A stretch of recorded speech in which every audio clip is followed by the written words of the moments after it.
Episode 10, The Final Stand. The air inside the cathedral was thick with tension, shadows writhing like living entities across the ancient stone walls. The eclipse cast an eerie red glow through the shattered stained glass, turning the sacred space into a battleground. The shadow creature lunged at Sophie, its massive form twisting through the darkness. With a burst of adrenaline, she dodged, narrowly escaping the deadly strike. Julien, torch in hand, fought off hooded figures, the flames flickering wildly as he swung at the encroaching shadows. "It's now or never," Sophie shouted, her voice echoing through the chaos. Fragments of the journal's cryptic passages flashed through her mind. Only light can banish the shadow. Desperately, she pulled out her camera, its weight familiar in her hands. With a click, the flash exploded in a blinding burst of light, momentarily stunning the creature. It let out an ear-piercing shriek, recoiling into the shadows. The cathedral trembled as the eclipse reached its peak. Stone pillars cracked, and dust rained from the vaulted ceiling. The crystal of shadows at the altar pulsed violently, fissures spiderwebbing across its surface. The air vibrated with dark energy, thick and oppressive. Sophie and Julien moved as one, using any available light source to fend off the shadows and disrupt the Order's ritual. Their every step was a fight against the encroaching darkness. The serpent, key, and hourglass lay abandoned near the altar, their combined glow flickering weakly. Julien's gaze hardened as he realized what had to be done. "This is the only way to stop it," he shouted, his voice resolute. Before Sophie could react, he grabbed the key and hourglass and placed them back on the altar. The crystal began to implode, its fractured surface sucking the shadows back into itself.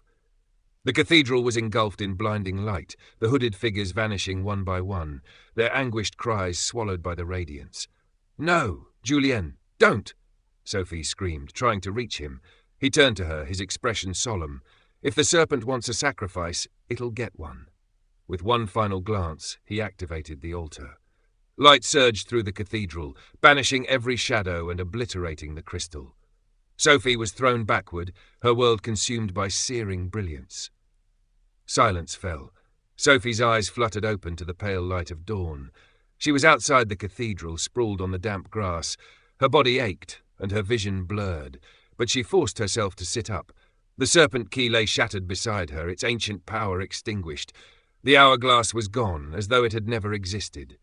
"Julien," she whispered, her voice breaking. There was no sign of him. Only the ruins of the cathedral remained, bathed in the golden light of morning. A voice echoed in her mind, raw and heavy with grief.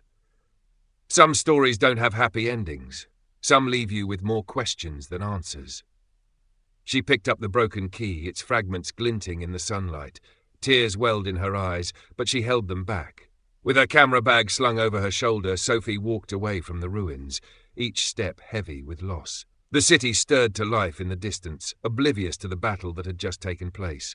As she disappeared into the morning light, the sun cast long shadows across the ground. They flickered and shifted, almost as if watching. Her voice lingered in the air. "The Order is gone, but for how long? The shadows are always watching, and so am I." The screen faded to black, leaving only the words, "The end, or is it?" If you've made it this far, you're now part of the mystery.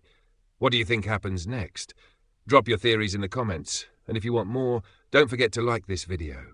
Because trust me, the shadows are never truly gone.